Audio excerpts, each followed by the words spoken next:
If you draw up a map, trace a line connecting the island of Bermuda, Puerto Rico, Miami, and back to Bermuda, what do you get? The infamous triangle, known for swallowing thousands of ships and aircraft over the centuries. But there's a new mystery to this already enigmatic place. Something's lurking deep in the waters below, and it's leaving bizarre clues of its existence. Splash! Your submarine hits the water surface.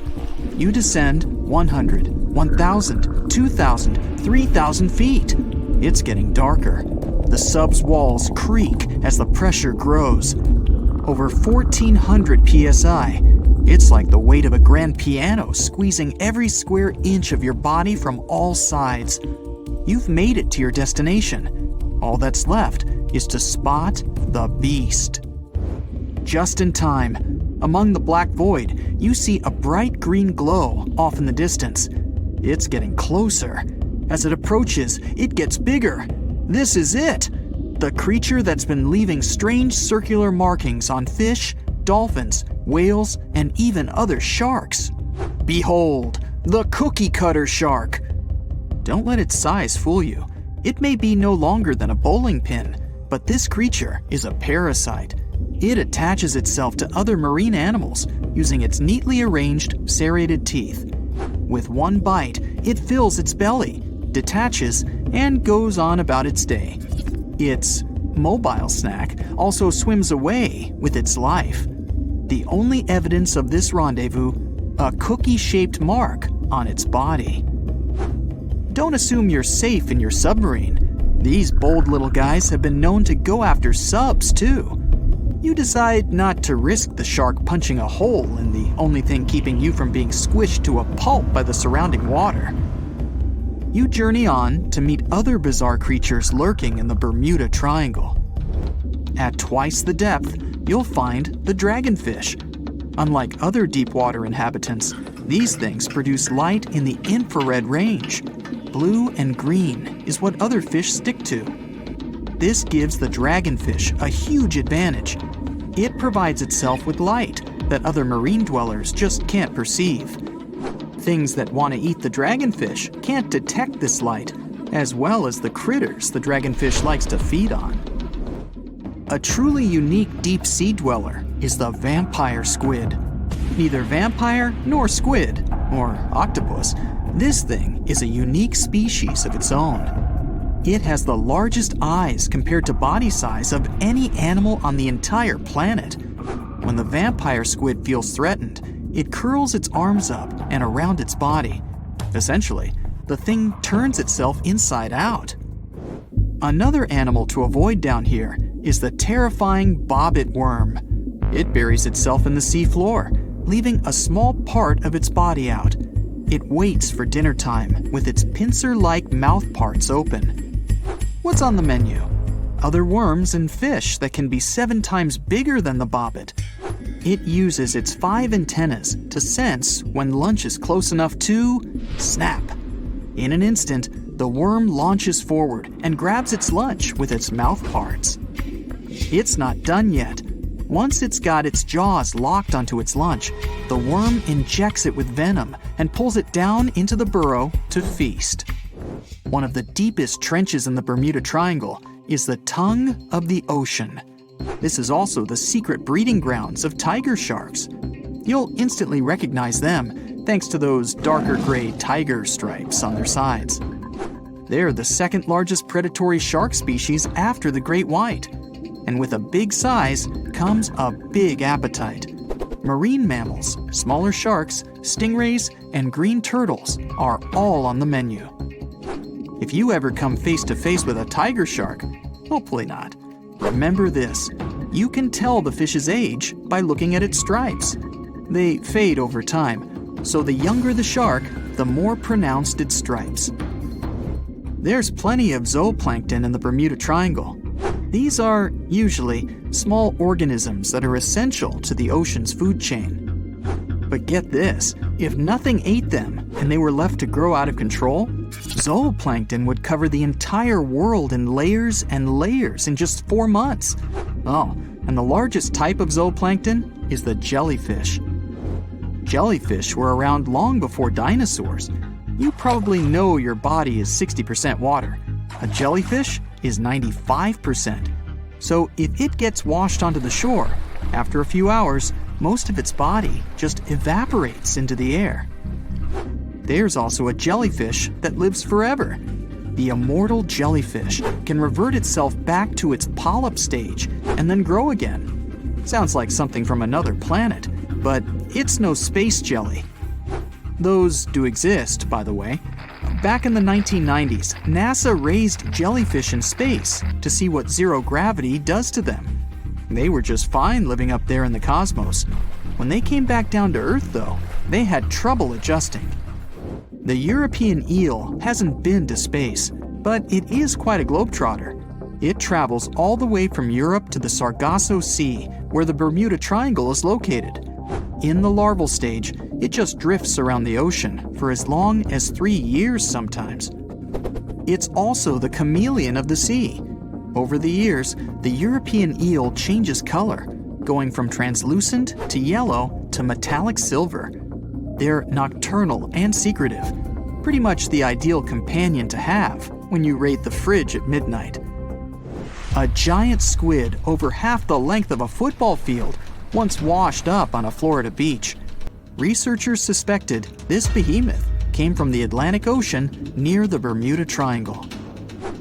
Giant squids are the longest invertebrates, meaning they have no backbone. They also have the biggest eyes on Earth, ever. They're as large as a soccer ball. Another creature found near the Bermuda Triangle is Sterer's cave shrimp. They were so good at keeping to themselves that no one knew these creatures even existed until 2011. Some female cave shrimps carry an impressive number of eggs along with them. Scientists discovered one female had around 2,000 eggs attached to her body. The Bermuda petrel is the national bird of, yes, you guessed it, Bermuda. It's the second rarest seabird on the planet. In fact, people thought it was extinct until 1951, when they spotted a few on the island. It has an eerie cry that'll send shivers down your spine. The Nassau grouper can only be found on the coasts of South Florida. This fish lies in wait and ambushes its lunch of other fish, crabs, and lobsters. It's sort of like a vacuum cleaner because it inhales its food through its huge mouth. The fish has a cool defense mechanism too. Like the chameleon, it changes color when it feels it's in danger. Sometimes it takes on a lighter or darker shade of its own color to blend in with the environment.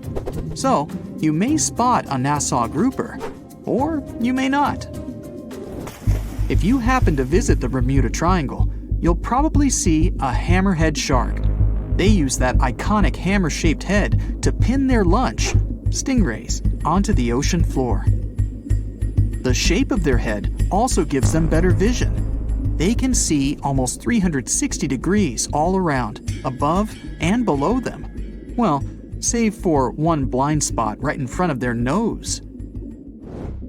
The hawksbill sea turtle may not look intimidating, but this guy will eat anything it can get its bird-like beak around.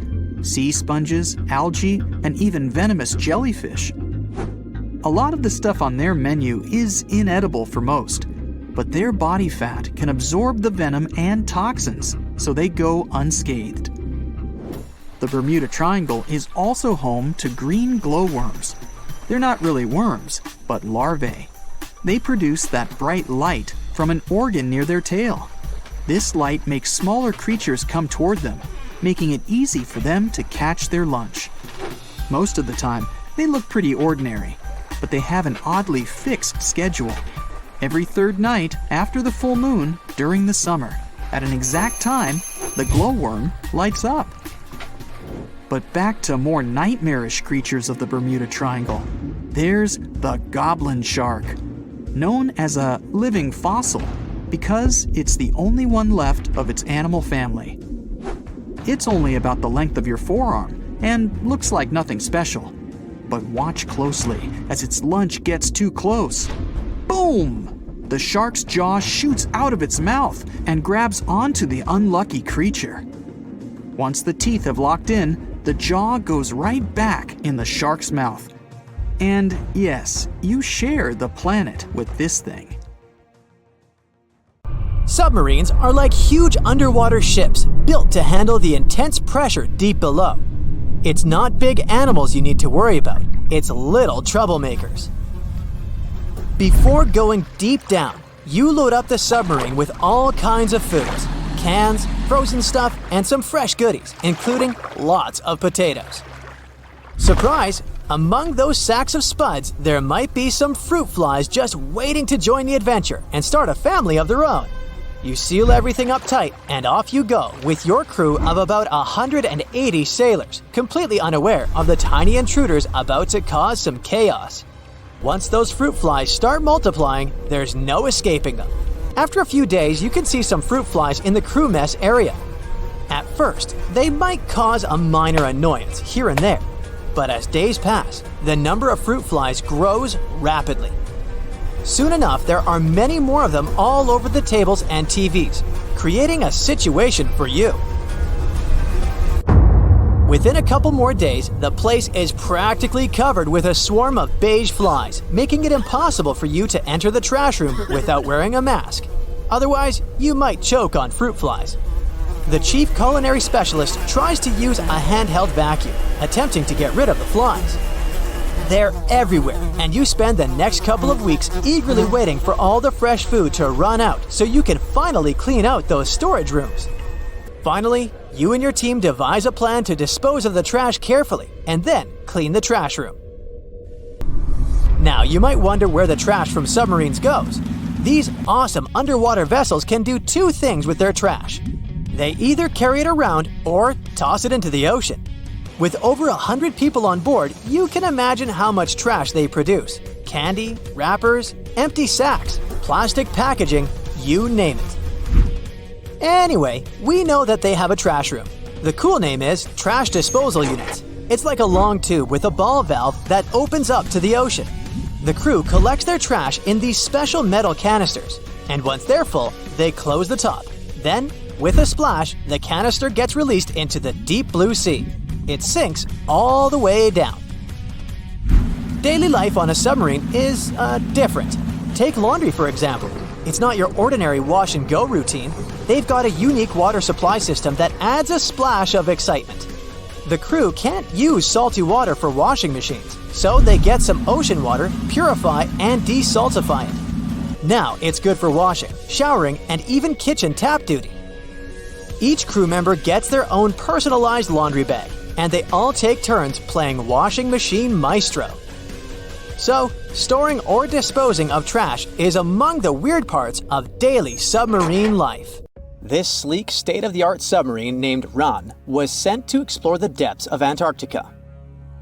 But as soon as it discovered something, it mysteriously disappeared. So, what happened? It all started when scientists wanted to explore one of the most remote and mysterious places on Earth, the Dotson Ice Shelf in West Antarctica. This ice shelf, silent giant, stretches 30 miles wide. That's almost the length of New York City. It stands between two icy promontories, the Martin and Bear Peninsulas, and it hides an entire world of geological mysteries. If you think that Antarctica is nothing but a desert of super thick snow and ice, you're wrong. There are entire landscapes hidden deep down there. The underside of the Dotson Ice Shelf is a rugged, dynamic terrain shaped by the slow, relentless forces of nature. There are towering ice formations, deep troughs, and bizarre structures stretching for hundreds of feet. Scientists are super curious about it, but as you can imagine, this landscape isn't easy to explore at all. To find out more, we have to scan the area with satellites or try drilling through the snow, trying to collect the big picture, piece by piece. But these methods only gave us vague hints. The real breakthrough happened when scientists came up with the idea to let the submarines explore it. Autonomous submersibles could swoop deep into the icy waters beneath the Dotson Ice Shelf and tell us what's up down there. These robotic explorers have fantastic advanced sonar systems. It's that thing that bats or dolphins do. They can use sound to see the world. Basically, they send out sound waves underwater, and when those waves hit something like the ice shelf above or the seafloor below, they bounce back to the system. Animals feel how long it took for the sound waves to return and how they changed. And this helped them understand what's located where. For example, clicks that dolphins send out tell them where the fish are. We copied this crazy evolutionary trick and adapted it to our underwater exploration. Only our version is much cooler, with a higher level of precision, so we created detailed maps of the environment. The Rand submarine was one of those robotic explorers. It was named after the Norse deity of the sea. Ran had been meticulously programmed to navigate a treacherous landscape of Antarctica. But even with all this training, its journey led to an unexpected and eerie end. In 2019, Ran was sent to explore the depths beneath the Dodson ice shelf. It was a hero, the first one to go on a mission like this. The team said it was like seeing the other side of the moon. For 27 straight days, it worked tirelessly. It traveled over 620 miles beneath the thick ice. That's like a journey from Paris to Berlin. Ran went further and deeper than anyone could have imagined. At one point, it reached over 10 miles into the glacier's belly, and what it discovered down there was astonishing. Scientists thought there would be some smooth, uniform ice surfaces, but Ran revealed an underside marked by huge cracks, ridges. There were formations that looked like sand dunes, frozen in time. And finally, it found some mysterious swirling and teardrop-shaped patterns. They all looked more like art than geology. This actually tells the story of ice shelves and the ocean around it. Warm water sneaks in under the ice and melts it from below. Sometimes it smooths the ice out, but other times it carves out these weird, uneven shapes that look like patterns and drawings. And some of these shapes are huge, over 1,300 feet long. That's about 3.5 football fields. The reason why they look like swirling doodles is because the Earth spins. It makes the water turn in special ways, bending the shapes and drawing these spirals. It's called the Coriolis effect. Imagine you were on a merry-go-round and tried to throw something like a ball. It would go in a curve, not a straight line. Same thing happens with the water on Earth. Later, scientists found similar patterns in other Antarctic ice shelves, though they weren't as epic as the ones under Dodson. But Ran also discovered something horrifying. Turns out that these warm waters, aside from being great artists, are also a huge danger. The Dodson ice shelf isn't just hanging out serenely on the sea. It's part of a very delicate system and acts as a protective barrier that holds back huge glaciers in West Antarctica. The ice shelf is floating on the ocean, but it's still connected to the land. As warm water sneaks underneath it and the ice melts, the Dodson can't hold on to the land as tightly anymore. The protective barrier starts to weaken, and this lets the glaciers behind it move faster into the ocean. When those glaciers flow into the sea, they add more water, which could cause sea levels to rise, eventually changing our coastlines. Ran stumbled upon huge pockets where the ice was melting at alarming rates, all due to powerful underwater currents. It was like seeing a ticking clock on the glacier. The stakes were high, but luckily the submarine was ready. This time, it managed to return. And then, it worked for 5 more years, helping scientists with tons of useful data. The missions were daunting. There could be periods where Ran slipped into the pitch-black cavity beneath the glaciers, spending 24 hours without communication. But it was mapping every peak and every valley. It gained experience from over 40 missions below ice. Then, in early 2024, Ran went on a mission to the Thwaites Glacier. The mission was bold from the start. This place is also ominously referred to as the Doomsday Glacier. It's called that because it's slowly melting and has the potential to raise sea levels worldwide if it collapses, causing catastrophes everywhere. That's why Ran was dispatched to explore its underbelly, a place that had never been mapped so intricately before. The idea was to uncover the glacier's secrets, study how rapidly it was melting, and why. This was Ran's second time exploring Thwaites. During the previous visit, It became the first sub to ever map the glacier's underside. RAN was exploring the depths from 650 feet to 1,650 feet. It sent a lot of data about how the Doomsday Glacier was slowly melting due to warm ocean currents. But while venturing into these icy depths, something went wrong. Out of nowhere, RAN vanished. Without warning, without a trace. One moment it was sending back crucial data, and the next, it had slipped into the abyss. No distress signals, no final transmission, and it didn't return to the point it was supposed to. People sent extensive searches, helicopters soared overhead, drones buzzed through the frozen skies, but no sign of the submersible emerged from the glacier's grasp. After a while, RAN's batteries would certainly run away. So at this point, it had definitely been swallowed by the abyss beneath 1,500 feet of ice. That was a huge and sad loss for the scientific team. The scientists at the University of Gothenburg are now looking to replace RAN and continue their important research under Thwaites. To this day, scientists have no idea what happened to it. Some say it may have been trapped in the ice. Others believe it was pulled away by an unseen current. It also might have collided with something unexpected. Whatever the truth is, its disappearance has left scientists stunned, and it looks like the ice shelf will hold on to its secrets a little longer.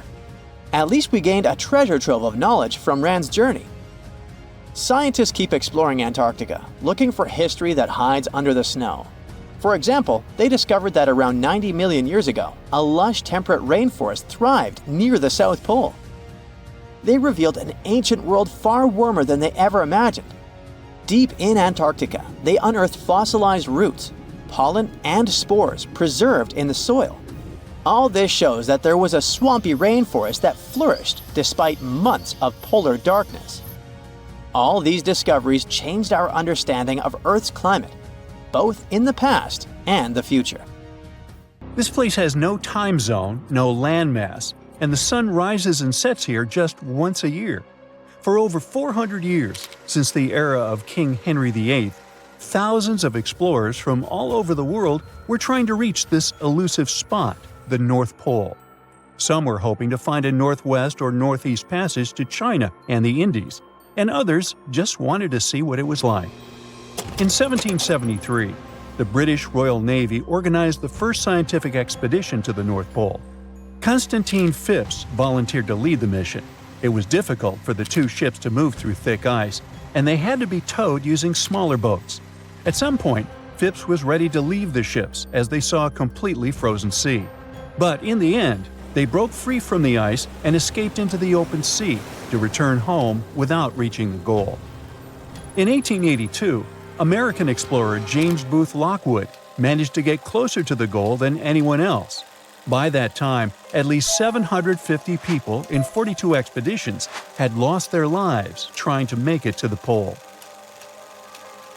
On the 7th of September, 1909, the New York Times came out with a sensational front page.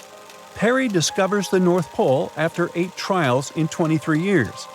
Robert E. Peary, an American explorer, claimed to have reached the North Pole in April of the same year. But communication back then was slower than now, so the message had only reached New York by September. A week before the famous headline, the New York Herald had published its own front-page sensation. The North Pole is discovered by Dr. Frederick A. Cook.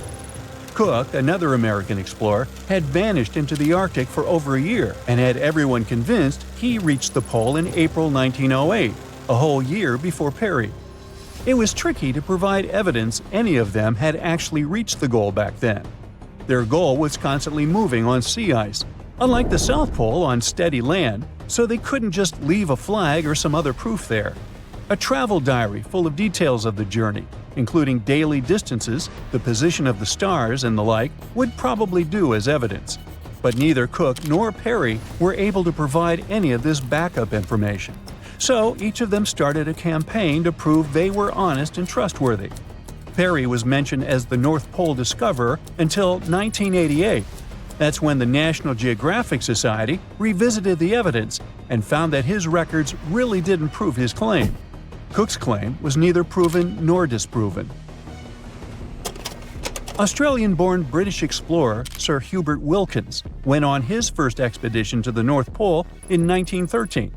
That's when he got the idea to reach the goal by submarine. In 1931, he borrowed a special submarine named O-12 from the U.S. Navy. The future mission had two goals: to do scientific experiments while floating on ice and moving underwater, and to reach the North Pole by traveling beneath the ice. They planned to study the weather, take temperature measurements, and collect water samples from both the surface and the sea floor. The submarine Sir Hubert used was brought to a shipyard in New Jersey to be modified. They added the latest scientific equipment and changed the outside so the submarine could travel under the ice. On March 16th, the submarine left the shipyard to start its journey to the Brooklyn Navy Yard in New York. But even before leaving the Delaware River, they faced delays. A snowstorm forced them to stop at the Philadelphia Navy Yard, and they had to stop again to get more fuel. When the submarine was entering New York Harbor, a crew member who was just 27 years old fell overboard and drowned.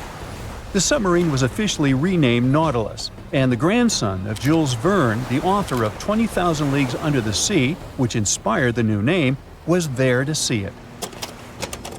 Before starting their journey, the crew tested the Nautilus in different spots off the New England coast. They faced criticism and were already 2 months behind schedule, so they decided to head straight to England. During their trip across the Atlantic, they sailed into severe storms. On the 13th of June, the starboard engine broke down. Then, the port engine failed because it was overused. While crossing the Atlantic, Sir Hubert Wilkins kept radioing the submarine's position back to the United States. After both engines failed, they sent out an SOS. On June 15th, the USS Wyoming, a huge ship on a training cruise with naval students, reached the Nautilus. The Wyoming towed the broken submarine to Queenstown, Ireland, and then it was taken to Davenport, England for repairs. They had to wait for spare parts from the United States, which caused more delays. Once the Nautilus was fixed, they headed to Bergen, Norway, to meet the submarine science officers and get more equipment. One of the most important additions in Bergen was a diving chamber, which allowed them to lower scientific tools into the water through a special hatch. On August 5th, the Nautilus finally left Bergen and headed north to find ice floes. They had lots of delays because of mechanical problems and storms. One storm even made the submarine tilt at crazy angles. Finally, on August 19th, they saw the first ice floe. For a few days, they followed the ice's edge, looking for a good spot to dive. 3 days later, they tried to dive under the ice, but discovered that the submarine's diving rudders were missing.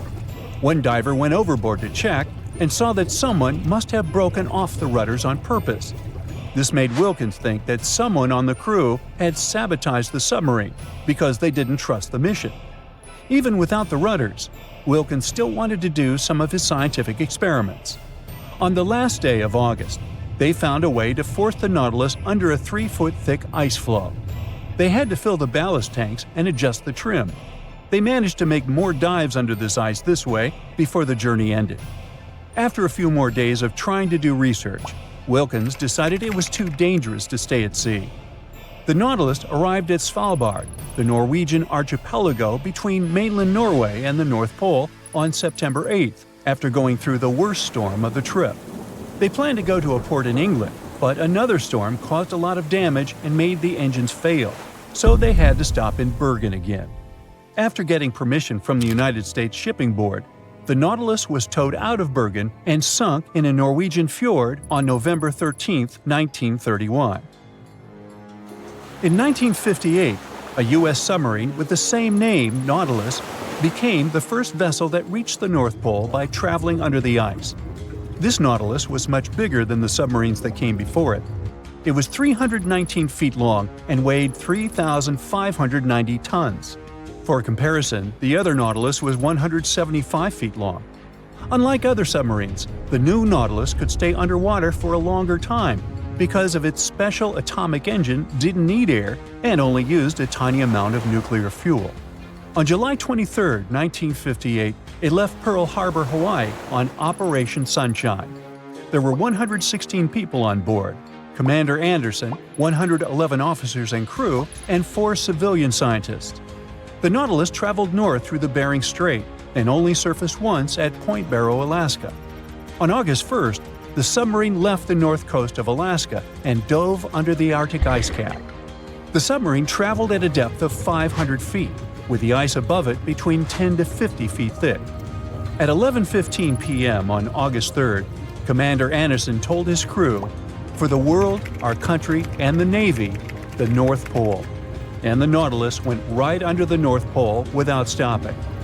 On August 5th, the submarine came up in the Greenland Sea, and then 2 days later, it finished its historic trip in Iceland. It was the wealthiest and most beautiful city ever to be seen. Stepping through its central gate alone would take your breath away with its elaborate decorations and towering marble statues. Everywhere you'd look, you'd find yet another marvel of civil engineering and cultural prowess. Yes, the lost city of Atlantis was truly the pinnacle of ancient civilization. That is, if it ever existed. Since it was supposedly swallowed by the sea in its entirety, it's no wonder some curious minds linked it to the Bermuda Triangle, another subject of endless mystery in popular culture, suspected of swallowing quite a few missing planes and ships.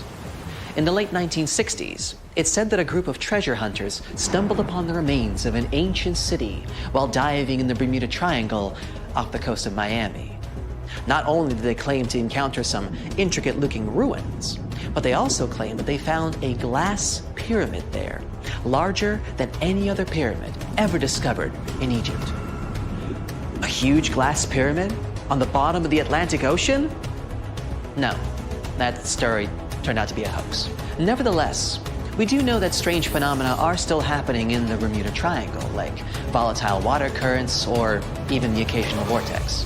When anyone mentions the Bermuda Islands, this mythical triangle is often the first thing that comes to mind, due to all the mysterious disappearances or unexplained malfunctions.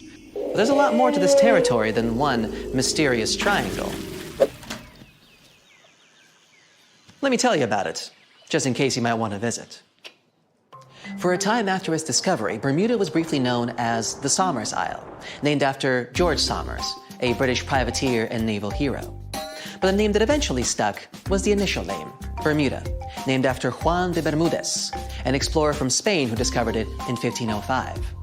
It's the oldest remaining British territory overseas, going back to a time before even the United Kingdom was established. The island's geographical creation is also unique. Scientists have recently discovered that the volcano that had generated this piece of land is like no other on Earth. Since it has pleasant weather almost all year, it's a great place for golfing, sporting 8 world-class courses, often frequented by famous golf players or celebrities. You might just run into one by accident, if you're lucky. If you're more of a music fan, you would be interested to know that John Lennon got the inspiration for about 25 of his songs right here on this island, including classics such as Watching the Wheels, Woman, and Just Like Starting Over. Bermuda's official online travel guide even provides a Lennon-inspired itinerary, taking you from the Bermuda Botanical Gardens to the Masterworks Museum of Bermuda Art to Front Street, a district well known for its very active nightlife. William Shakespeare himself has an interesting connection with this island. His famous play, The Tempest, a story about a shipwrecked crew that end up on a magical island where they are tormented by an old man and his servants, was initially going to be set in the Mediterranean. But after learning about a real-life shipwreck in Bermuda, Shakespeare was supposedly inspired, and so moved the setting here. The island is also home to some fascinating animal wildlife. On hot summer nights, a special insect that glows in the dark, called the Bermuda fireworm, can be found in protected bay areas. There's also a unique species of birds here, the cowhouse, also known as Bermuda petrels. Believed to be extinct for about 300 years, they were rediscovered back in the 1950s, and a sanctuary was built for their protection.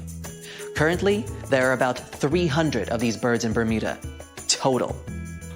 Some of the first sailors to end up on the island at times reported strange sounds coming from inland and the surrounding waters after sunset. They even described what they heard as children screaming. So, of course, they thought it must have been because of witches or sea monsters. It took a little more time and research to figure out the sounds were coming from the cowhouse. These birds emit a very specific sound that can be easily confused with distressed human noises. Just as the Netherlands are famous for their tulips and Brazil for its coffee, Bermuda is well known for, drumroll please, onions. Yes, Bermuda used to export an amazing amount of onions back in the day, and the general quality of the vegetables produced here is said to be very high. Bermudians, that's how people living in Bermuda are called, are so proud of their onion heritage that when the clock strikes 12 on New Year's, a giant-sized onion decorated with beautiful lights is dropped in St. George's Town Square to usher in a new year. This is a big part of Bermudian tradition, as their onion heritage is a point of pride for the Bermudian people. The community of Bermuda is known to be tight-knit and to be very friendly and sociable. It's common to say hi to everyone on the street, even if you aren't properly introduced. Not greeting people when entering a shop or jumping into a bus is actually considered rude, so be sure to get accustomed to locals saying hello when paying a visit. Another fascinating aspect of Bermuda is its architecture. The houses are all painted in bright, zesty colors. Bermudians take very good care of their homes, even repainting them every 4 to 5 years. And they can even choose the color of their house without any limits. The roofs, however, are a completely different story. When visiting, you will notice that they are all white and terraced. Here's why. Since there is no public water system in Bermuda, people living here have to collect their own water. And that's what the roofs are for. Rainwater is collected on the roofs and then funneled into water tanks for storage and future use. That's why it's so important that the roofs remain white. Not only is it much easier to spot debris on a white surface, but the white cement also helps with sanitizing the water. What about transportation? Well, only residents can drive a car here, and only a single car is permitted per household in terms of ownership. So if your trip itinerary includes renting a car, you may want to rethink it. If riding a bus is not your preference, there's always the option of renting a scooter. You just have to remember to drive on the left side of the road. It is a British colony after all. This wonderful location is also one of the few places on Earth with pink, sandy beaches. Because it's surrounded by coral reefs that are responsible for the special red pigment, Bermuda is home to some of the most spectacularly colored beaches in the world, such as Horseshoe Bay Beach, West Whale Bay, or South Shore Park. For those interested in more of a culinary experience, Bermuda has some interesting local dishes to explore.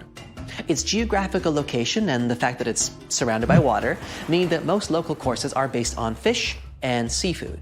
Here you can get a nice codfish breakfast, a Bermuda fish cake, or their famous Hoppin' John, a dish made with black-eyed peas, sliced sausage, bacon or chicken, Bermuda onion of course, and some brown rice, often seasoned with garlic and thyme.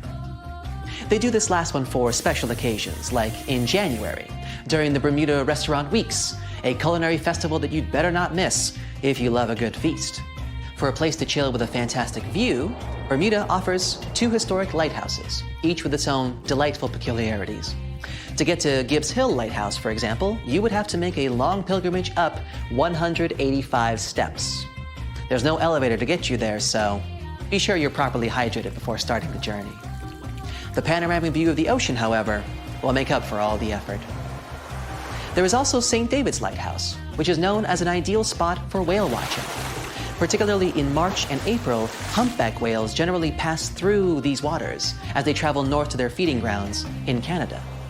The National Museum of Bermuda also provides an array of unique experiences, such as the Dolphin Quest. Through this program, tourists have the opportunity to view, meet, and interact with dolphins in a sheltered, natural ocean lagoon environment. Searching for the best hidden Instagrammable spots? Then Crystal and Fantasy Caves is the place for you. They were actually discovered by accident in 1907. 2 young boys, Carl Gibbons and Edgar Hollis, lost their ball while playing cricket. When one of the boys went down a hole to get the ball back, he discovered this magical place full of crystal formations surrounding a beautiful lake. Crystal and Fantasy Caves attract a huge number of tourists each year, and through a number of recently constructed bridges, they are now more easily accessible. Be sure to wear comfortable shoes, though. There's lots of other geographic, historic, and cultural attractions I could talk about, but I think you get the gist. Bermuda is a lovely and vibrant island paradise that offers so much more than conspiracy theories about missing planes and lost cities.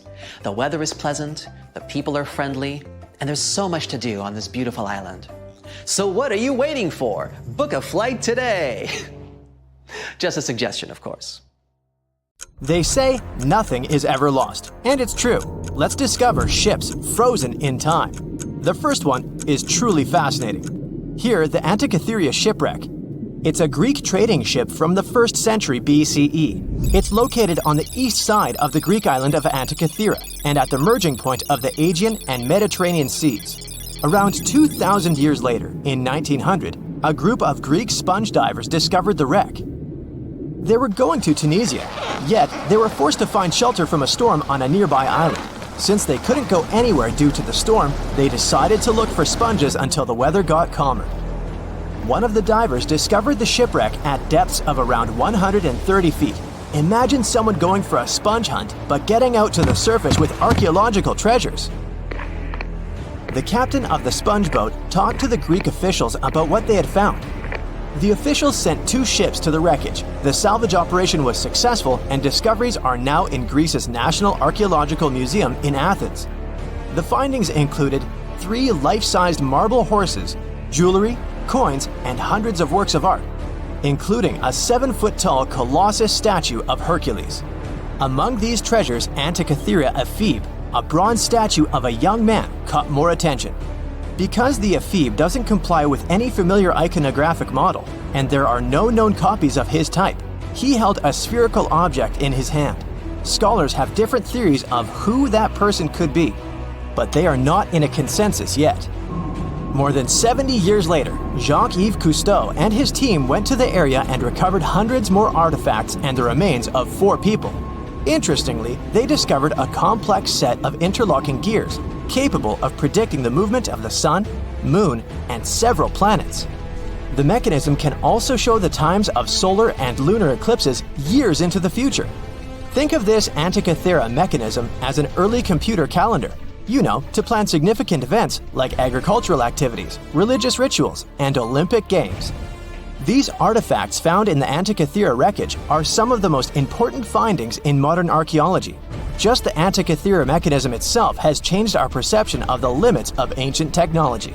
The mechanism has a sophisticated design and was made over 1,000 years ago. After all these amazing discoveries, experts believe that the wreckage site has remained largely unexplored and is mostly because of its location and the landscape of the seafloor on which the ship rests. The wreck is too deep for scuba divers but too shallow to use something like a submersible. A survey made on the seafloor in 2012 showed evidence of a second wreck about 800 feet to the south. It's clear that this area has a lot to offer humanity. What would happen if those sponge hunters didn't go to the area? Scientists found a shipwreck in Antarctica at the bottom of the Weddell Sea 107 years after it sank. The name of the ship was Endurance, and it was the lost vessel of Antarctic explorer Sir Ernest Shackleton. Scientists who laid eyes on it decades later say it is among the greatest undiscovered shipwrecks ever. That is why they filmed the whole discovery. The video shows the remains of the Endurance and proves it is still in remarkable condition. It has been sitting in 10,000 feet of water for over a century, yet it looks like it sank very recently. So the story goes like this. The ship was crushed by ice and sank in 1915. Shackleton and his crewmates had to escape by themselves in small lifeboats. From then on, it was all about survival. Shackleton imagined to get his crew to safety. Then, the ship sank. Yes, this is a pretty impressive story. But why did scientists prize this ship? Firstly, Shackleton's Imperial Trans-Antarctic Expedition sailed to make the first land crossing of Antarctica. Yes, the crew was trapped in ice, but the intention was important. Secondly, it's about the challenge itself of finding the shipwreck. The Weddell Sea is almost always covered in thick sea ice. The same ice that made the Endurance sink. Getting near the presumed sinking location is super hard, let alone being able to conduct research. Experts of the modern expedition team foresaw the time when the lowest extent of Antarctic sea ice would come using satellite images. They realized that the weather was in their favor to start an expedition. Dr. John Shears, said that they have successfully completed the world's most difficult shipwreck search, fighting against constantly shifting sea ice, blizzards, and temperatures decreasing to negative 0.4 degrees Fahrenheit. Yeesh, I can't imagine the worst conditions in Antarctica if these conditions are in their favor. Lastly, look at this. It's timbers. They're very much intact. Plus, you can read the ship's name. It's still visible. Marine archaeologist Menson Bound says that this is the finest wooden shipwreck he has ever discovered. He has 50 years of career experience, so I believe the guy. So how come the wood is not rotten? Dr. Michelle Taylor, a deep-sea polar biologist, said that there has been little wood deterioration because the wood-munching animals are not in this forest-free region of Antarctica. Workers of a coal mine in East Serbia discovered 3 shipwrecks that had been there for at least 1,300 years. The largest shipwreck is an ancient Roman fleet. It's around 50 feet long with a flat bottom. It's estimated that the ship could carry a crew of 30 to 35 people. Looking at its hull, you can see the marks of repairs. Wow, this one had a lengthy career. You know, it gives us insight into more than 1,000 years ago. The 2 smaller vessels, on the other hand, match descriptions of boats used by Slavic groups to attack the Roman frontier. These 2 have been discovered under mud and clay in an ancient riverbed. Apparently, in those times, there was a Roman base in a place called Viminacium City. Interestingly, Viminacium was a provincial capital with an estimated 40,000 inhabitants in the 4th century CE. For comparison, it was even larger than Pompeii. The Kostelach coal mine is a center of hidden gems. Archaeologists had found evidence of ancient human and animal activity here before. For instance, in 2012, experts found bones of at least 5 woolly mammoths, which went extinct about 10,000 years ago. Canadian archaeologists found a ship 150 years after it went missing in the Canadian Arctic waters. This merchant ship is called HMS Investigator. It was purchased in 1848 to search for the explorer Sir John Franklin's ship that got lost in the Northwest Passage expedition. So, HMS Investigator left Britain in 1850 for this rescue operation. The expedition crew, captained by Robert McClure, sailed the Investigator into the water. He realized that he was in the final leg of the Northwest Passage, the sea route across North America. But before he could sail into the Beaufort Sea, the 122-ton ship itself got stuck in the thick ice. The crew spent the winter over the Prince of Wales Strait. The following summer, McClure tried again to sail to the end of the passage, but the ice blocked his way once more. Here, too, the crew was forced to leave the ship. He steered the crew into the Bay of Mercy. There, they were to remain until 1853 when the crew of the HMS Resolute rescued them. Imagine a crew of 60 people who had to spend 3 winters in the Arctic without even knowing if they would survive. Later on, the ship was found sitting upright in about 36 feet of water. It was in very good condition. Arctic water has prevented the outer deck of the vessel from deteriorating quickly. The outline of the ship and its timber can be clearly seen. Plus, archaeologists have uncovered artifacts on land left by the sailors. They had unloaded everything before abandoning the Investigator. 3 sailor graves and 1 British naval shipwreck had also been discovered in the area. I wonder what else they could find there. The Bermuda Triangle is one of the most heavily traveled shipping routes in the world. Some skeptics believe that this fact solves the Bermuda Triangle mystery. Statistically, the busier the area, the higher the frequency of accidents and disappearances. While this makes sense, it's not the frequency of disappearances that's responsible for the mystery of the Bermuda Triangle. It's the lack of explanation or wreckage found. On his very first voyage to the New World in 1492, Christopher Columbus sailed through the Bermuda Triangle. Columbus reported that one night, when he was on the deck of the ship, he noticed a giant light appear in the distance, unlike anything he'd ever seen before. Columbus looked at his compass for direction, and it gave off erratic readings. You might have noticed that the Bermuda Triangle doesn't appear on any world map. This is because official institutions refuse to acknowledge that the area actually exists. No one exactly knows how many ships and planes have disappeared in the Bermuda Triangle. The rough estimate is 50 ships and 20 planes. Most of the time, the disappearances had no explanation and no wreckage has ever been left behind. When the TBF Avenger planes went missing, a massive search operation was conducted. Boats and planes searched the Bermuda Triangle for any signs of the aircraft. One of the boats searching was a PBM-5 Mariner airboat. The airboat took flight at 7:27 p.m. and called in a routine radio message 3 minutes later. Then, it was never heard from again. No trace was ever found of the rescue airboat or the 5 Avenger aircraft. A huge investigation was launched into the disappearance of all these vehicles, but nothing was ever discovered. The Bermuda Triangle is home to some pretty intense and unexpected weather. Storms build up quickly and unexpectedly, then disappear soon after. If you blink, you might miss it. This could explain why few distress signals are issued. Pilots and sailors never saw the weather coming. A popular theory suggests that rogue waves are responsible for the many disappearances. Rogue waves are called extreme storm waves by scientists. They occur when different weather patterns take place at the same time and cause large unexpected waves that reach up to 100 feet tall. Witnesses say that the waves look like giant walls of water. These waves could explain why ships go down fast and without leaving any trace. Just off the coast of Japan, you'll find the Bermuda Triangle of the Pacific Ocean. They call it the Devil's Triangle. Between 1950 and 1954, 9 ships disappeared in this area without leaving a trace. The ship Maroon 5 was sent to investigate these unexplained disappearances when it also vanished. After this incident, the Japanese authorities labeled the area as a danger zone, and sailors were encouraged to avoid it. Some people blame all disasters on the extraterrestrial paranormal activity. Others suppose it's all about raging natural phenomena. Some scientists believe the cause of anomalies is the environmental changes.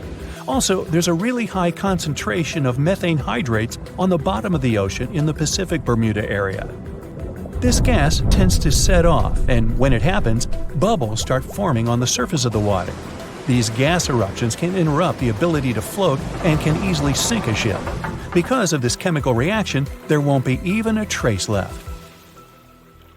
Underwater volcanoes are said to be another possible explanation for the Japanese Dragon's Triangle. In fact, they can take down even small islands. Luckily, nobody lives there. It's a pretty common thing in this area that some of them disappear underwater and others appear out of the blue because of seismic activity. You'll never find the Dragon's Triangle on any official map of the world, so nobody's quite sure about how large it is in reality. In July 2015, 2 teenagers disappeared after setting sail off the coast of Florida. There's some mystery about what the 2 teens were really getting up to. They told their parents that they were just going to fish, but they told their friends that they were crossing to the Bahamas. Shortly after they left, a line of thunderstorms moved towards the area, and the boys were never heard from again. A massive search was conducted, but sadly, nothing was found. 1 year later, the pair's boat was found off the coast of Bermuda with a broken iPhone and some personal effects left inside. One of the most popular and bizarre theories trying to solve the Bermuda Triangle mystery comes from Charles Berlitz. He insists that the area is home to the lost city of Atlantis. The missing ships and planes and malfunctioning equipment, according to him, were all caused by rays of energy let out by the special energy crystals that power Atlantis. While this sounds silly, Berlitz's theory was convincing enough that over 20 million people bought his book worldwide. Previously, the compass wouldn't work well in the Bermuda Triangle since the lines of the 2 poles coincided here, true north and magnetic north. But if you fall into this line, your compass will behave strangely. But the magnetic north is constantly shifting, and now it's far beyond the triangle. No legend says pirates of the last centuries operate in the Bermuda Triangle, or that the Flying Dutchman makes other ships disappear. A popular theory is that ships travel to the distant past or future through a time portal in the Bermuda Triangle. Fortunately, these are all myths. Just imagine hundreds of giant tentacles reaching out to a group of ships sailing through the Bermuda Triangle. In the past centuries, they could easily sink an entire fleet, since the ships were made of wood and were lighter. Squids wrapped decks with their strong tentacles, made holes in the ship's hulls with their sharp beaks. Toothy suction cups could break the masts and tear the sails. The water was filling the holds and slowly rising to the deck. The ship sank in a matter of minutes. Survivors reached the shore and told everyone about huge monsters. This is how the legends of the Kraken appeared. Fortunately, now people have sonars and equipment for monitoring the sea space. They say the main reason why this place is so enigmatic must be the magnetic fields that form this ominous triangle. Ocean floor is made of rocks containing a lot of magnetite. It's more like iron. Magnetic fields react to the high concentration of magnetite on the ocean floor, which may start a sort of conflict between the two. It can often lead to various weather anomalies and, as a result, navigation issues.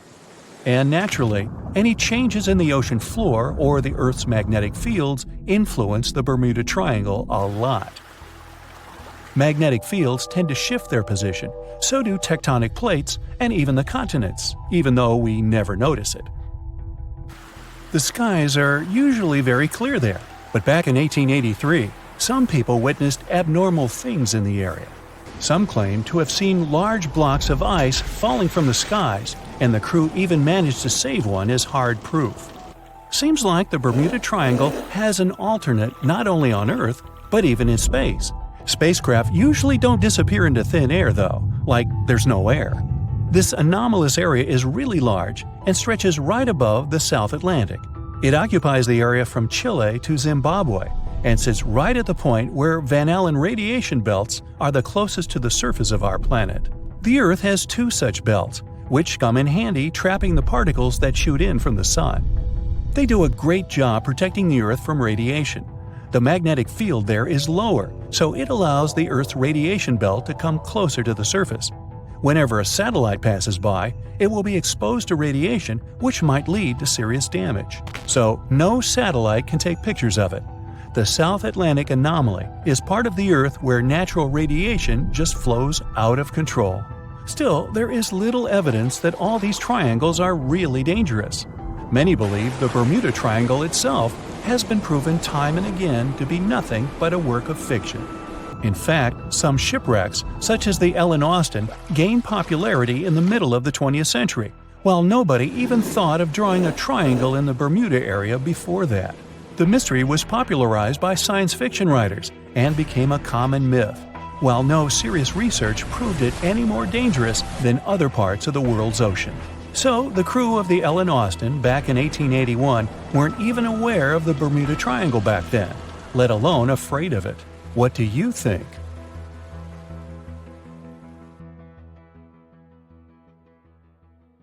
More than 50 ships and 20 planes have disappeared here since the middle of the 19th century. You won't find this place using an ordinary paper map, since it's not an official region of the Atlantic Ocean. It's just a small area of water in the shape of a triangle, located not far from the southeastern coast of the US. In the 20th century, this place became a legend. Some believe it's home to a secret base. Others are positive it's a time portal. Ships get caught in a strong storm and move to the past or the future. There's also a theory that the city of Atlantis is located right under the Bermuda Triangle. Its technologies create bursts of energy and destroy ships. Even airplanes have a chance to disappear in this area. All this has gone so far that if something strange happens in the ocean, everyone thinks it's somehow connected with the Bermuda Triangle. The fear of the triangle has been made popular through books and movies. Directors, writers, and journalists like to use this theme. But in their works, you only see a few correct answers. You can find the truth about this place yourself if you look closely. But first, let's refute the weakest theories. Space objects, Atlantis, time travel. All these myths appeared in the middle of the 20th century. There weren't any records about mysterious phenomena before this time. People just noted that a lot of ships were sinking here. But then, one author wrote a book about Atlantis lying in the waters of the Triangle.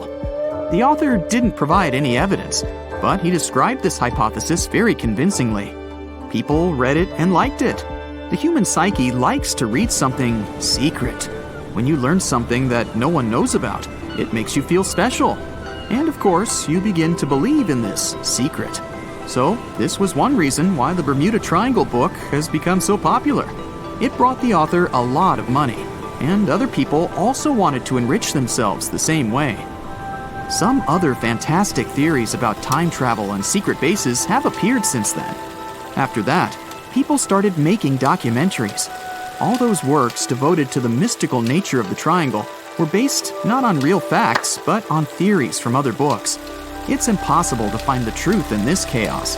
Some people like to learn secrets, even if they're fake. But you can always find the truth if you really want. Just take any myth and try to find sources proving its reality.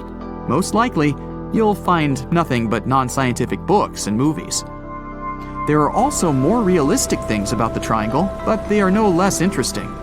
One hypothesis says that ships disappeared there because of methane. Deposits of this gas are under the seabed of this region. Sometimes it releases from there and rises to the surface. As soon as methane comes into contact with water, it takes the form of giant bubbles. Then these bubbles foam the water and create large waves that flip the ships. This theory is quite real, and such a natural phenomenon exists, but not in the Bermuda Triangle. None of the numerous studies have confirmed the presence of an increased concentration of this gas here. The last methane eruption occurred here about 15,000 years ago. Another realistic theory is rogue waves.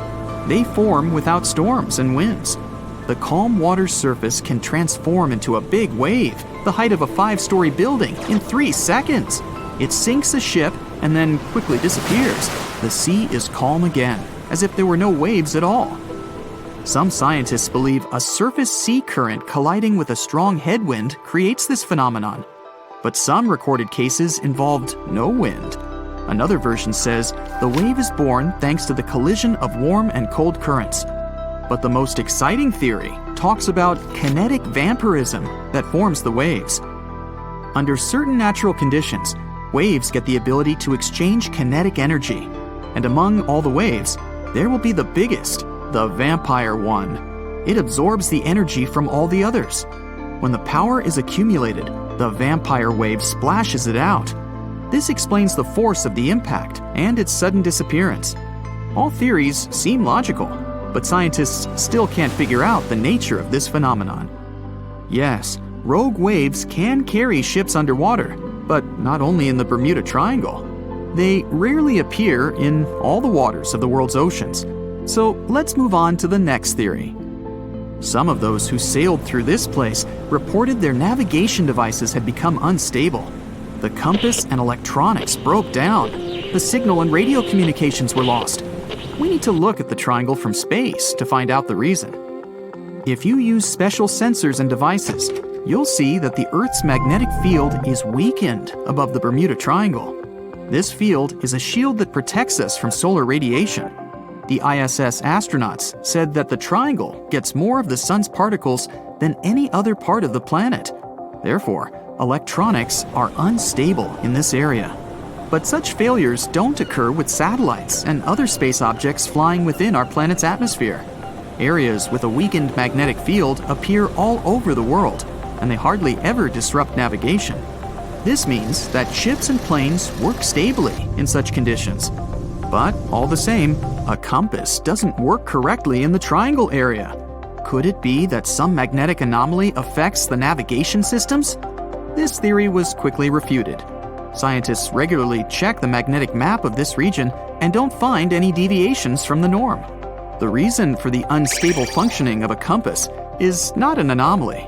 The Bermuda Triangle is one of the few places on the planet where the true north and magnetic poles coincide. True north is the geographical North Pole. The magnetic pole is constantly moving around the globe directly to the north. Sometimes these poles collide and cause such a phenomenon as agonic lines. If you fall under this line, your compass will behave strangely and won't point you to the true north. That's why so many ships disappeared in this place at the beginning of the 20th century. People used an ordinary compass. They didn't have modern navigation technologies, and the misfunctioning of the compass could have led to disastrous consequences. Imagine that you're a ship's captain in, let's say, 1901. Your compass is guiding your way. You know you always need to sail north to get to land. Then you get into the Bermuda Triangle. You look at the compass and notice the arrow position has slightly changed. Now you need to move in another direction. This direction is the wrong one, but you don't know about it yet. You take the wrong path and end up in the Caribbean region. This area is full of tiny islands, and the seabed is not deep here. Your ship gets on a shoal. You're stuck and have no idea where you are. That's how some ships disappeared in this region. But if you had GPS, you wouldn't have lost your route and would have sailed safely to land.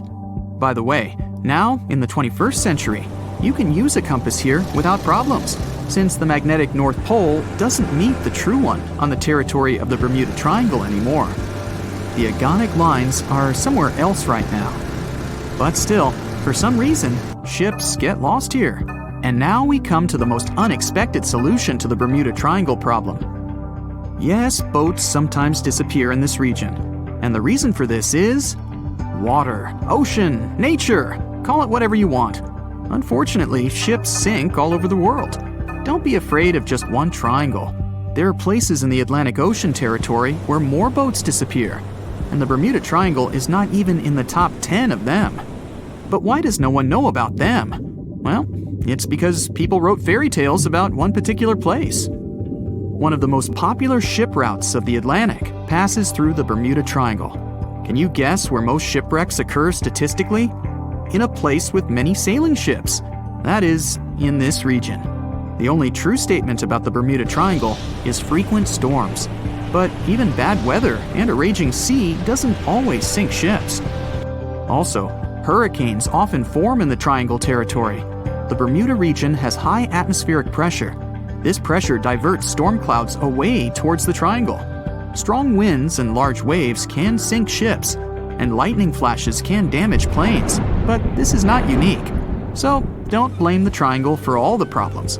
It's a beautiful and picturesque place that attracts many tourists. As an experienced sailor and the first man to ever sail non-stop on his own around North and South America, Matt Rutherford has seen a lot during his voyages. But what he saw in 2013 while sailing through the waters of the Atlantic with his colleague surely stands out. Some 800 miles off the coast of Bermuda, not far away from the famous Bermuda Triangle, they noticed a boat that seemed to be moving by itself. The sails weren't up and the motor wasn't running. The sailors decided to check if there was someone who needed their help aboard, so they moved closer to the mysterious ship. Once they got there, things only got weirder, as they realized there wasn't a living soul aboard. Rutherford started filming to document their discovery. The boat looked so awfully abandoned that they expected to find some pretty scary things in there. But it didn't stop Rutherford from searching the vessel. The boat, which turned out to be named Wolfhound, looked like an upscale one, probably costing hundreds of thousands of dollars. It was pretty weird to find it floating by itself in the middle of the ocean. It seemed like whoever abandoned it was leaving in a rush. There were clothes and other personal belongings all over the main cabin. Some parts of the ceiling had fallen and some drawers had popped open. The brave sailors decided to tow the ghost ship back to Bermuda. It wasn't easy because Wolfhound was bigger and heavier than their boat. After days at sea, the crew was running low on fuel and asked a passing freighter to stop and give them some gas. They kept pulling Wolfhound until the tow line got wrapped around the rudder and they realized they could get stranded in the Bermuda Triangle. So they had to abandon the ship. What really happened and how Wolfhound ended up in the middle of the ocean will probably remain a mystery. Rumor has it that it belonged to a member of the Royal Irish Yacht Club. The ship was going on its first voyage from Connecticut to Bermuda and then Antigua. It got in a terrible storm around 400 miles away from Delaware. The winds were so strong that the yacht suffered 2 knockdowns. A Greek cargo ship rescued the crew. They left the ship with an emergency beacon on. The rescued crew members shared that they saw the ship sink, which only adds more questions to the story. how did it get back to the surface? Does the Bermuda Triangle have anything to do with that? Christopher Columbus himself reported some unusual compass activity going on in this mysterious area while he was on his way to the New World. Despite the stories of more than 50 ships and 20 planes disappearing in the area, it remains one of the most heavily traveled shipping routes in the world. Some skeptics believe that this fact solves the Bermuda Triangle mystery. It could make sense because the busier the area, the more accidents happen there. But then again, it's not the number of disappearances that makes the place so mysterious. It's the lack of explanation and wreckage lost for good. The first ever confirmed ship to vanish in the Bermuda Triangle was the USS Pickering. In 1800, it departed from the US on its way to the West Indies. The ship sailed into the Bermuda Triangle along with its 90-man crew. No one ever heard anything from them ever since. The popular explanation is that the ship was taken out by a storm. But because no one found any wreckage, we'll never know for sure. The largest ship that has ever disappeared in this mysterious area was the USS Cyclops. In March 1918, carrying a crew of 306 people, the USS Cyclops left Barbados and headed home to Baltimore. The ship passed through the Bermuda Triangle on its journey and vanished into thin air, or rather, water. The Cyclops never sent any distress signal and disappeared without any explanation or trace. The Bermuda Triangle isn't the only place in the world where ships go missing or mysteriously resurface. One of the most famous ghost ship stories would be of SS Bechimo.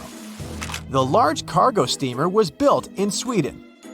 On October 1st, 1931, it got caught in pack ice. The crew decided to wait it out and managed to break free after a couple of days, only to get trapped again in less than a week. This time, they didn't manage to make it out. A rescue team went by air to save 22 of the crew members. 15 other members stayed in a wooden shelter they built not far away from the ship. Their plan was to wait out the winter and get back aboard. At the end of November, a strong blizzard was rushing through the area. When it was over, Bechimo seemed to have gone away with the storm. The captain decided it must have broken and sunk, but a few days later, a local hunter informed them that he had seen the ship around 45 miles away from their camp. The crew managed to find the ship and took the most valuable cargo from its hold. They had fears that Bechimo wouldn't live through that rough water, but it did manage to survive after all. Once the ice was gone, it floated away and ended up drifting along the shores of Canada and Alaska. Many people reported seeing the ghost ship in an open sea. Some even tried to board it to save the ship, but the weather didn't allow it to happen. The last time someone saw SS Bechimo was in 1969, 38 years after its crew had left it. It could still be drifting somewhere in the ocean. The story of MV Hoita happened in the South Pacific. The ship was originally a wooden luxury yacht. After serving for 20 years to various owners, it became a merchant ship. In 1959, it set on a trading voyage that was supposed to last around 2 days. When it didn't reach its destination on time, no one was worried at first, as things happen in the open waters.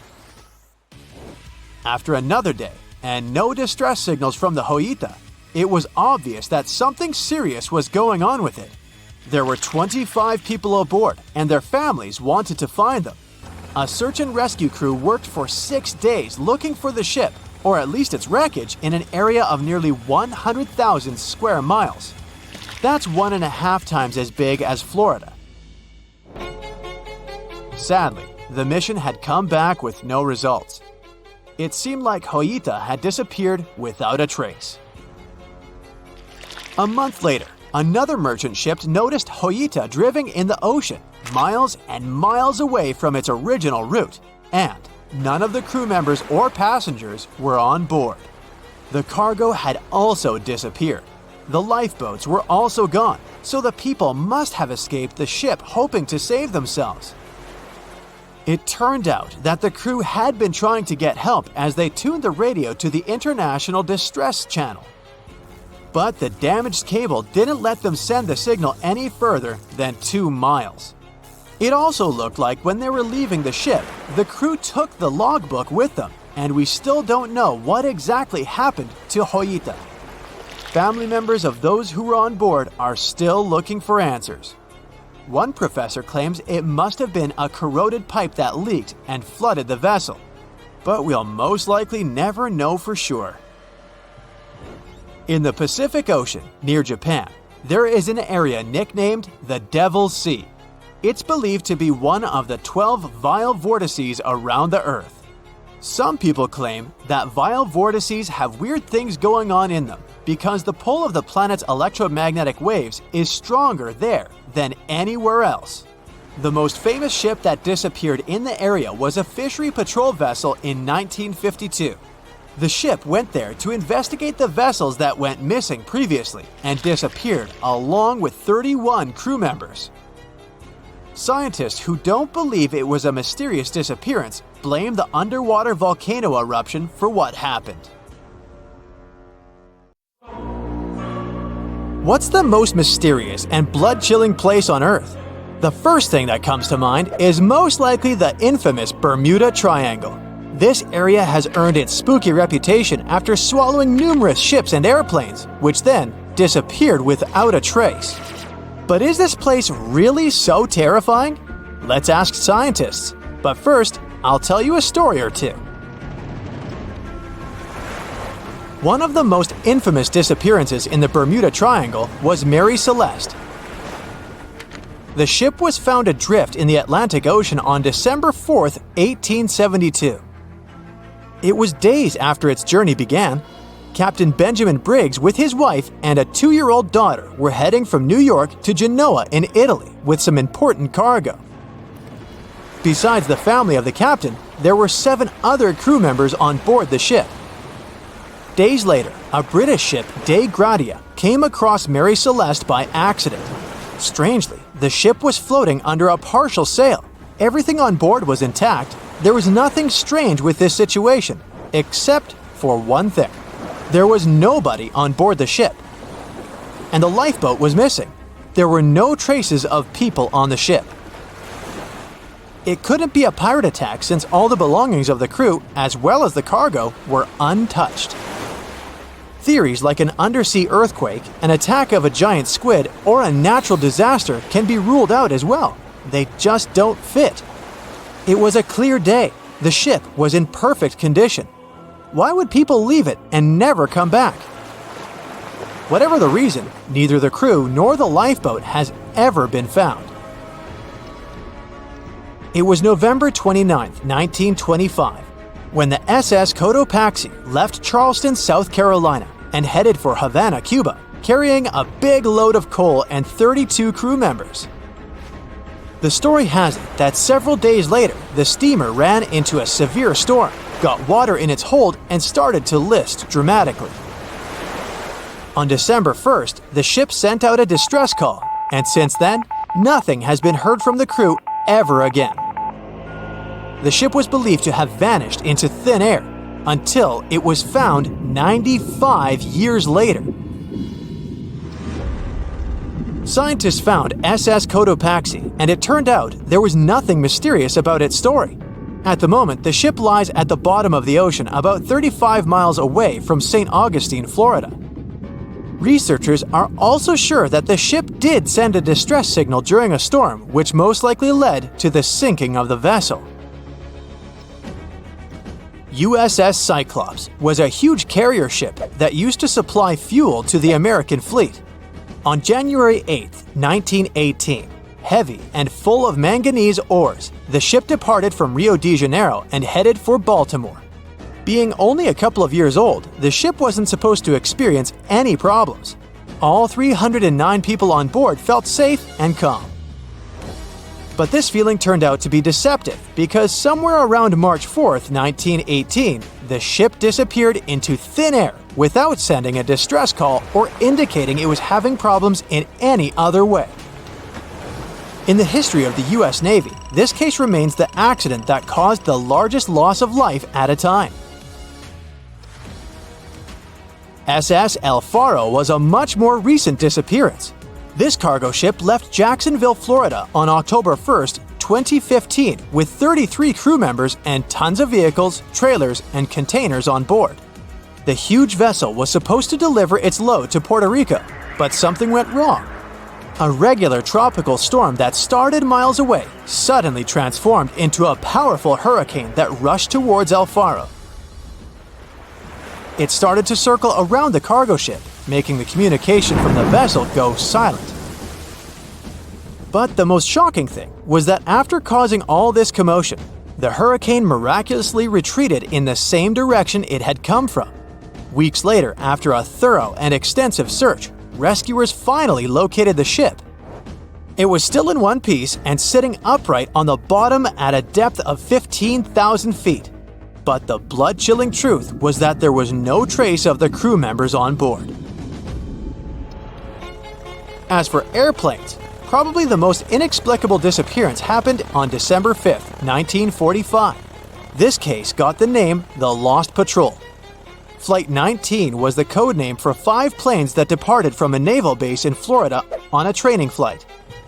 No one knows for sure what happened to the planes, but they never returned to the base. Most experts believe the commander of this group, Charles Taylor, got lost and led the planes in the wrong direction. Those were the machines that could land on water, so hypothetically, after getting low on fuel, the pilots could ditch and wait for help, rocking on the surface of the ocean. But it didn't happen. Although 2 rescue Martin Mariner planes were searching the area all through the night and the next day, they found no trace of the 5 disappeared planes. But the most spine-chilling coincidence was that one of the rescue planes failed to return to the base as well. All 6 planes vanished into thin air, as if they had never existed.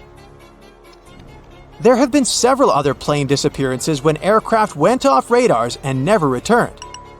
In some cases, pilots had to send out a Mayday distress call. In others, they disappeared in the blink of an eye when everything seemed to be going perfectly fine. Of course, over the years, there have been loads of theories trying to explain the phenomenon of the Bermuda Triangle. For example, some researchers believe that ships and planes crash and disappear in the area due to methane gas.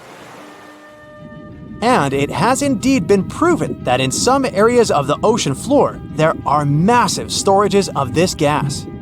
Therefore, when gas gets released into the water, the process can sink ships and make planes crash. Potentially, it can happen so fast that a craft in distress doesn't even have time to send SOS. The theory of a wormhole is preferred by those who love sci-fi. In short, a wormhole is a space-time shortcut. While the existence of wormholes hasn't been proven yet, this doesn't stop some people from believing that this phenomenon is what causes vanishings in the Bermuda Triangle. Another sci-fi theory is based on the interface of space civilizations. It's quite convenient to blame such disappearances on extraterrestrial forces. Though why they would choose exactly this area for their abductions remains unknown. Waterspouts, or simpler, tornadoes in the ocean, are said to have been spotted in the Bermuda Triangle. This weather phenomenon raises water many feet up into the air. Potentially, this can make a ship disappear with ease. The human error theory may sound rather disappointing for those who love mysteries, but some are sure that all the crashes and disappearances in the Bermuda Triangle happen due to people's mistakes. There are too many confusing islands that are hard to distinguish from one another, as well as difficult weather conditions there. And now, let's see what modern-day scientists have to say Disappointingly, they claim there's no mystery in the Bermuda Triangle whatsoever. The loss and disappearance of planes and ships is just a fact of probabilities. Researchers are sure that there's no evidence that in the Bermuda Triangle, mysterious events occur more often than in any other well-traveled large region of the ocean. The sheer volume of all that traffic in an area that is pretty hard to navigate gives us such unsettling statistics. But on a percentage basis, the number of vessels and aircraft missing in the Bermuda Triangle is the same as anywhere else in the world. And what theory do you believe?